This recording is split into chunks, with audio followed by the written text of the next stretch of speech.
Como introducción general, diremos que este tema es realmente muy importante y tenemos en cuenta dos textos cortos.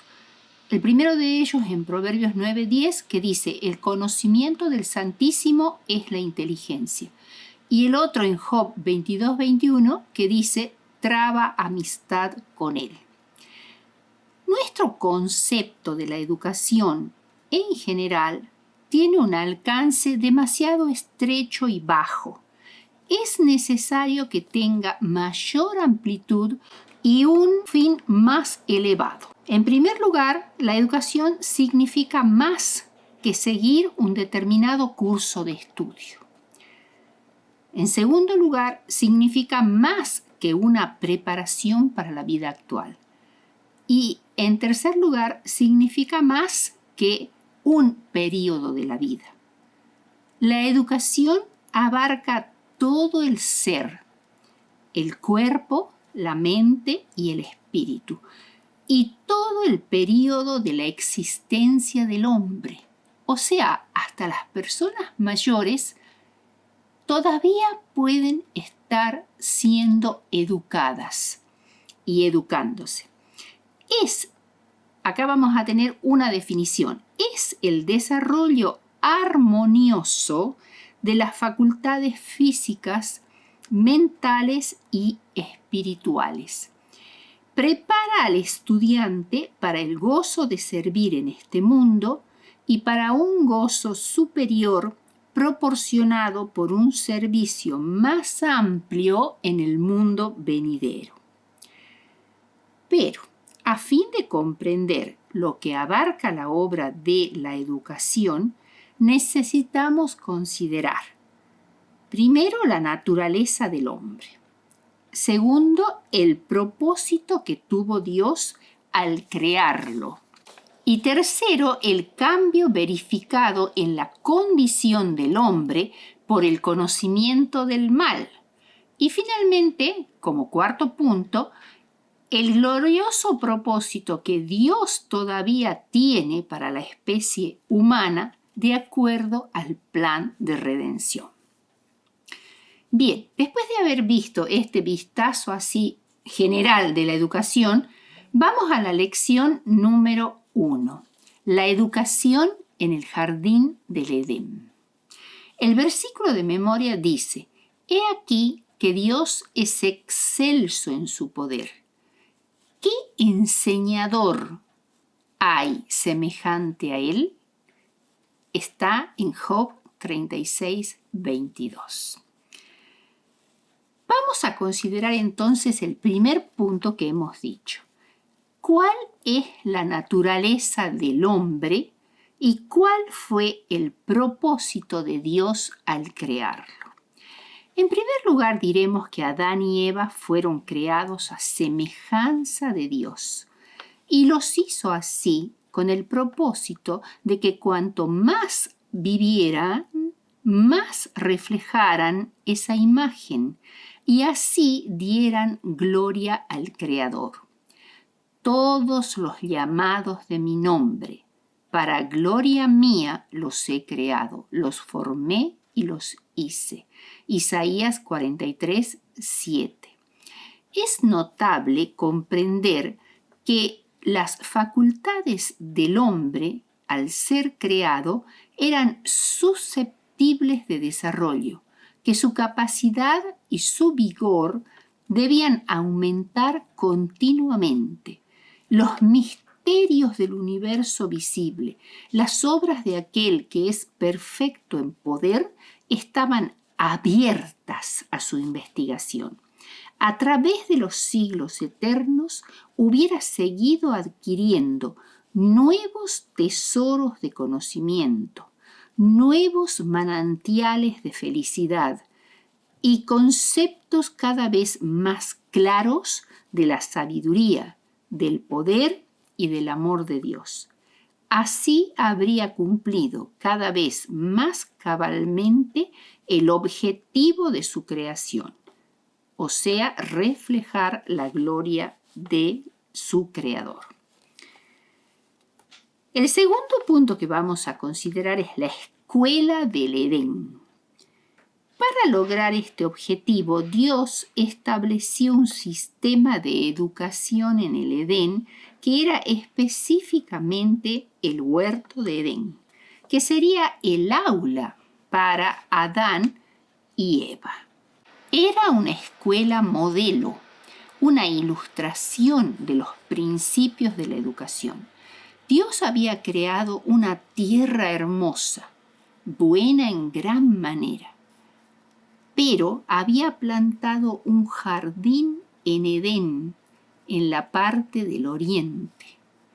Estaba lleno de toda clase de árboles espléndidos y majestuosos que daban frutos adecuados para la alimentación humana, de gusto exquisito. El árbol de la vida estaba en medio del jardín, que era un símbolo y un recordativo para los seres humanos de que su vida no era inherente, sino que dependía de Dios. Allí había flores por doquier, de todas formas y colores, y animales que estaban morando dentro de ese huerto y que estaban bajo el cuidado de Adán y Eva. Los moradores del Edén trataban con la creación animada y también con la inanimada. Las hojas, las flores, los árboles, las criaturas vivientes, desde la ballena y el delfín, hasta el átomo en el rayo del sol, los cielos cuajados de estrellas en su rumbo predeterminado, el equilibrio de las nubes, los misterios de la luz y del sonido del día y de la noche. El Edén era el hogar de Adán y Eva y parecía un noble palacio. El tercer punto es el maestro en el Edén. ¿Quién era el maestro? El Padre Celestial era el que dirigía personalmente la educación edénica. Sus ayudantes eran los ángeles, que instruían a la primera pareja. La mente humana se ponía en contacto con la inteligencia poderosa e invisible que obra en todas las cosas y por medio de ellas. La mente del hombre se pone en comunión con la mente de Dios, lo finito con lo infinito. En esta comunión se halla la educación más elevada. El amor es el fundamento de la verdadera educación. En este caso, el amor al ser infinito que nos ha dado el ser. Adán y Eva recibieron conocimiento comunicándose directamente con Dios, estudiando en el libro de la naturaleza creada, que en su perfección original era una expresión del pensamiento de Dios. Los animales, aunque no pueden comprender ni reconocer la soberanía de Dios, fueron sin embargo creados con la capacidad de amar y de servir al hombre.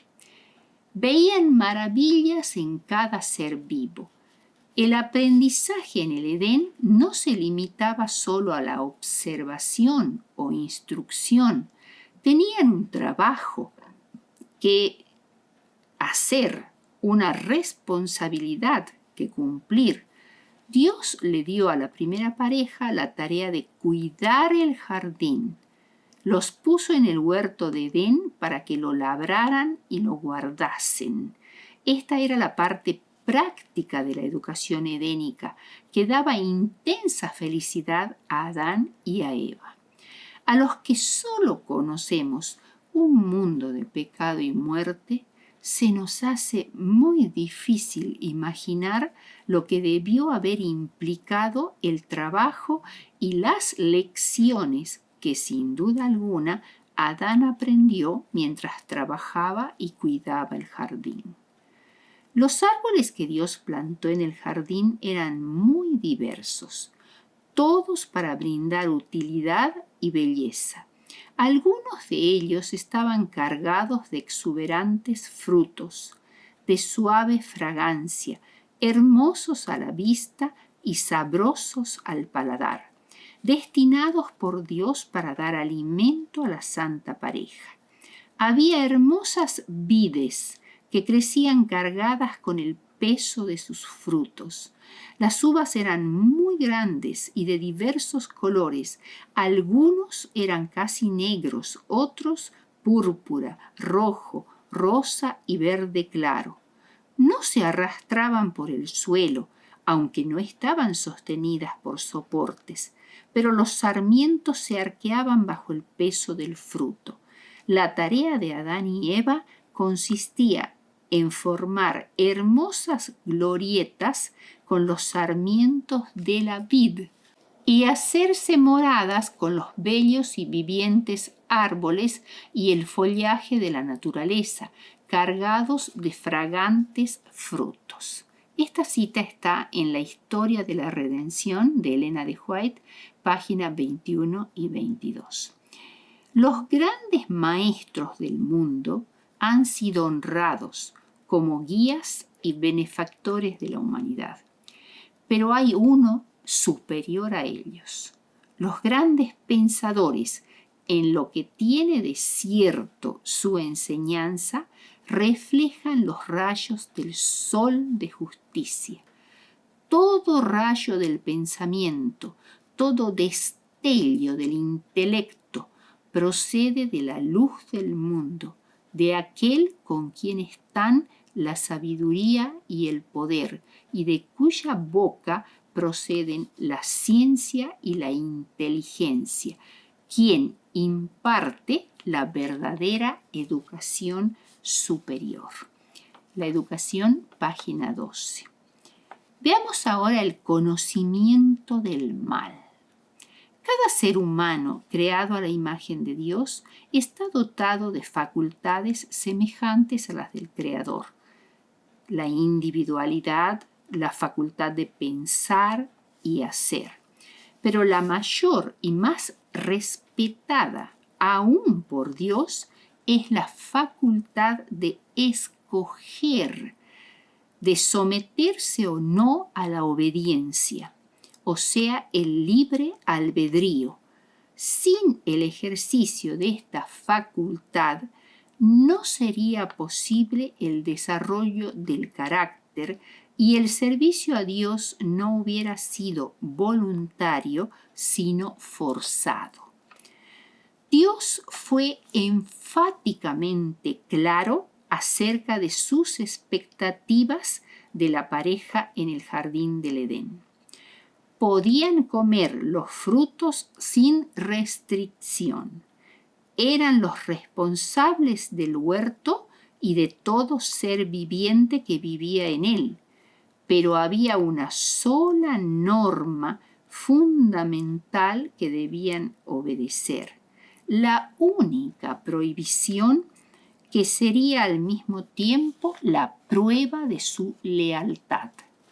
Y mandó Jehová Dios al hombre diciendo: de todo árbol del huerto podrás comer, mas del árbol del conocimiento del bien y del mal no comerás, porque el día que de él comieres, ciertamente morirás. Génesis 2, 16 y 17. Aunque creados inocentes y santos, Adán y Eva no fueron colocados fuera de la posibilidad de obrar mal y desobedecer.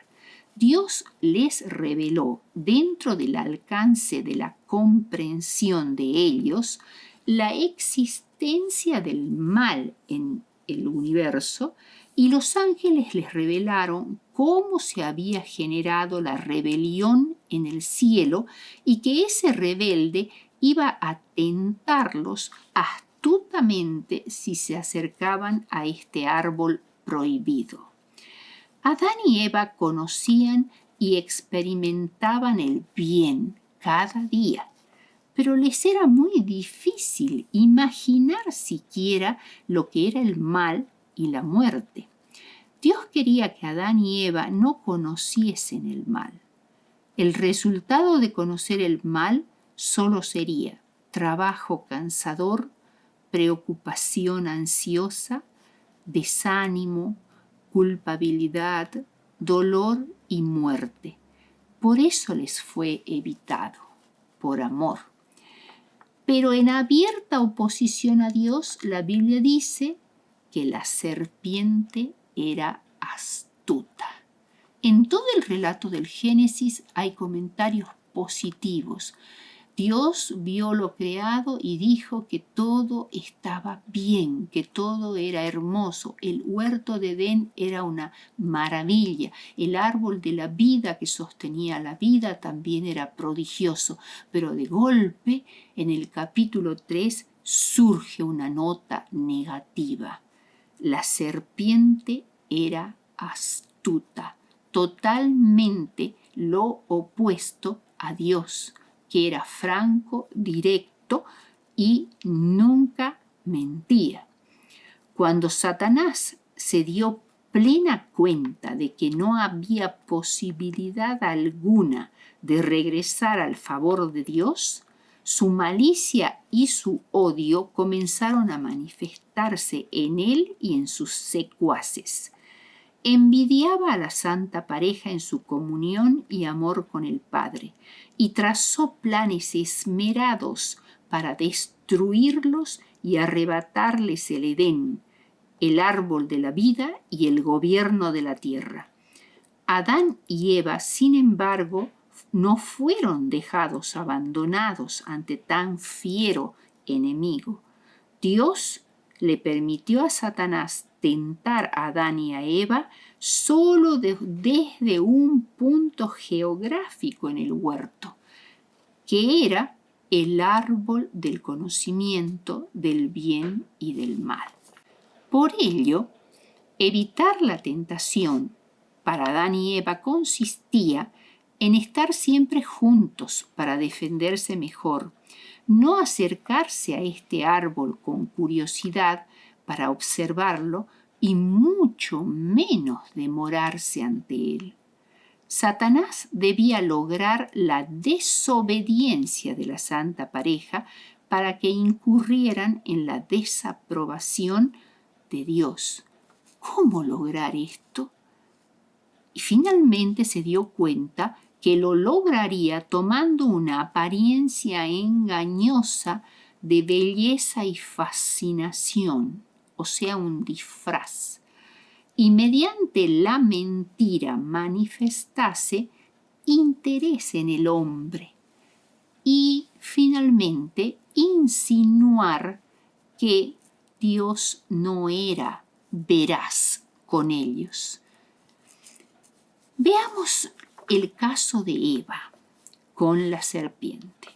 Eva erró al apartarse de su marido y acercarse al árbol prohibido, demorarse ante él con una enorme curiosidad y maravillarse al ver esa hermosa serpiente alada que sorprendentemente hablaba.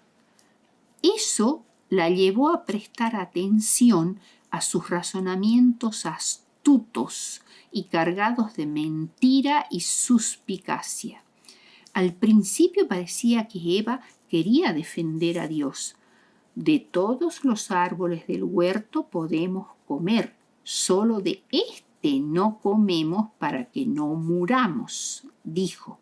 Y entonces Satanás lanzó la mentira envenenada y flagrante. No moriréis. Bien sabe Dios que si comiereis de él, seréis como dioses, sabiendo el bien y el mal. Mírame, ¿cómo crees que yo hablo? Le dijo, comiendo del fruto del árbol prohibido. Entonces Eva fue engañada. Dudó de lo que Dios había dicho. ¿No será que Dios no quería decir precisamente lo que había dicho? Y le pareció que el fruto era agradable a los ojos. no te acerques al árbol prohibido, ni lo mires.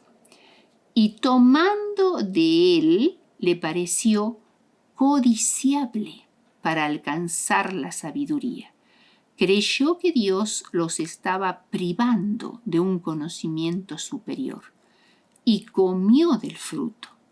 Satanás había logrado engañar a Eva para que desconfiase de Dios, poniendo en duda su sabiduría y que procurase penetrar en los planes omniscientes de Dios, el mismo pecado en el que incurrió Satanás mismo. Entonces Eva se convirtió en la tentadora de su esposo, porque Satanás sabía que Eva no caería sola. El caso de Adán fue diferente. Al ver a su esposa en un estado anormal de excitación y con las manos llenas del fruto prohibido, comprendió al instante lo que había pasado. También comprendió que la situación de Eva era desesperada, que iba a perderla. Se desató una terrible lucha en su mente. Lamentó haber dejado a Eva separarse de su lado, pero ahora el error estaba cometido. Debía separarse de ella, cuya compañía era su gozo. ¿Cómo podría hacer eso? Y desgraciadamente, aunque sabía diferenciar el bien del mal, también eligió creer en la serpiente antes que en Dios. La serpiente no les había dado nada, pero creyeron y desconfiaron y dudaron del que los había creado y les había dado todo. Además, el pecado de Adán fue mayor por dos razones. Primero, él había sido designado el gobernante de esta tierra y responsable del bienestar de todas sus criaturas. A mayor responsabilidad y discernimiento, mayor culpa. Y segundo, porque él no fue engañado. Él pecó deliberadamente, eligió pecar para no ser separado de Eva. Satanás proponía que el conocimiento del bien mezclado con el mal sería una bendición para la humanidad, que la elevaría a un desarrollo mucho mayor de sabiduría y poder. Pero astutamente ocultó muy bien que a causa de su transgresión había sido arrojado del cielo. Las consecuencias de este desgraciado acto fueron como si se hubieran abierto las compuertas del mal y la tierra fuera inundada por él. Satanás había dicho: vuestros ojos serán abiertos y seréis como dioses. Pero cuán triste fue ese abrir los ojos. Fueron expulsados del hermoso huerto. ¿Por qué? ¿Porque Dios era malo? No, porque había dos razones. En primer lugar, el huerto ya no servía en su perfección para enseñarles las lecciones que ahora les eran esenciales para vivir en un mundo de pecado. Debían ser expulsados a la tierra sobre la cual descansaba la maldición del pecado. Educación, página 22. Y en segundo lugar, debían ser expulsados del Edén porque Dios no podía permitir que el mal se inmortalizase teniendo acceso al árbol de la vida. Al mezclarse el bien con el mal, su mente se tornó confusa y se entorpecieron sus facultades mentales y espirituales. La muerte se hizo presente en la caída de las hojas, la marchitez de las flores, la muerte de los animales en agresivas peleas, y muy pronto tuvieron que llorar a su segundo hijo Abel, muerto por su hermano Caín. Qué triste que era el fruto de haber obedecido a la serpiente.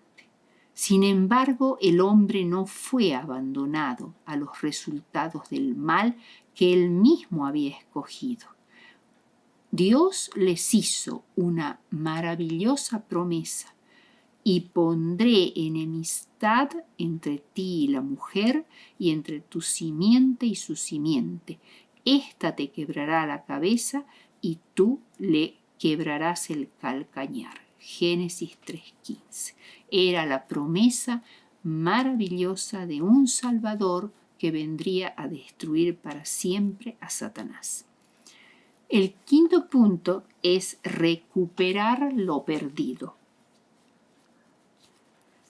La vida en un mundo imperfecto marcó el comienzo de un nuevo propósito en la educación.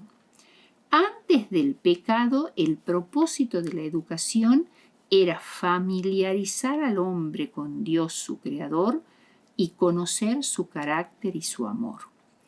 Después de la caída, la obra de la educación debe ser reconciliar la humanidad con Dios, recrear la imagen de Dios en nosotros, a pesar de estar físicamente separados de su presencia y en un estado de rebelión contra Dios. No todo está perdido. Tenemos esperanza de salvación y de restauración mediante Jesús y el plan de salvación que Él ofrece. Segunda de Pedro 3:1-11 nos habla de las preciosas y grandísimas promesas que nos han sido dadas para llegar a ser partícipes de la naturaleza divina. A través de Jesús recibimos todas las cosas que pertenecen a la vida y a la piedad: la fe, la virtud, el conocimiento, el dominio propio, la paciencia y muchas más. El conocimiento que necesitamos, brindado por la verdadera educación, nos volverá más semejantes a Cristo y podremos compartir ese conocimiento con otros. El conocimiento del mal, la experiencia de desobedecer y traicionar a Dios, les dio el conocimiento de que estaban desnudos, es decir, desapareció el manto de inocencia que los rodeaba, y debieron cubrirse con las precarias hojas de higuera primero y luego usar los mantos oscuros de los que no conocen a Dios. Hemos contemplado solo una vislumbre de la gloria divina y de la infinitud del conocimiento y la sabiduría. Solo hemos estado raspando la superficie, cuando el rico metal del oro está mucho más profundo para recompensar al que cava en su búsqueda.